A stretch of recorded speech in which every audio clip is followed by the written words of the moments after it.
Thank you for purchasing from the Clock Peddler. This video is to show you the proper way to set up your Welch gingerbread clock. When you receive the clock, it will be wrapped in bubble wrap along with the pendulum and key, which is wrapped separately and placed inside the case. Carefully unwrap without tugging or pulling so you don't damage the clock.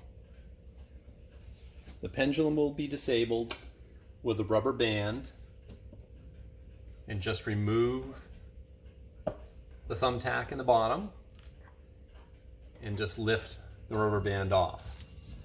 The pendulum hangs from this top point here on a small hook that is right behind the dial. Just reach in and hook it. The clock is an 8-day clock, so you're going to wind it once a week. You're better off underwinding it than overwinding it and breaking the mainspring. The right hand side is the time, and it winds clockwise. You will receive it fully wound, so you will not have to wind it when you receive it.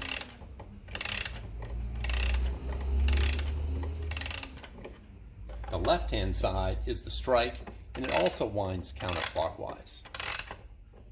Again, wind it till it feels comfortable till you don't overwind the clock.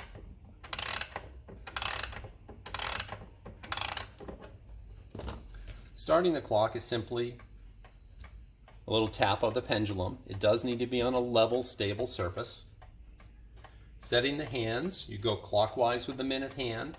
As you approach the hour, slow down, allow it to strike, and then continue on to the next half hour. Allow that to strike, and then continue on again to the next hour until you reach the correct time. The clock has been keeping very good time, but if you do need to adjust the timing, that is done on the pendulum. There's a little nut at the bottom. You raise it by turning it to the right, lower it by turning it to the left. The higher it is on the shaft, the faster the clock is going to run, the lower, the slower.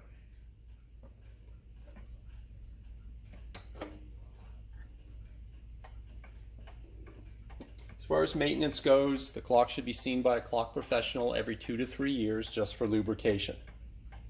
We hope you enjoyed the video and found it helpful. Thank you very much for visiting our Etsy shop.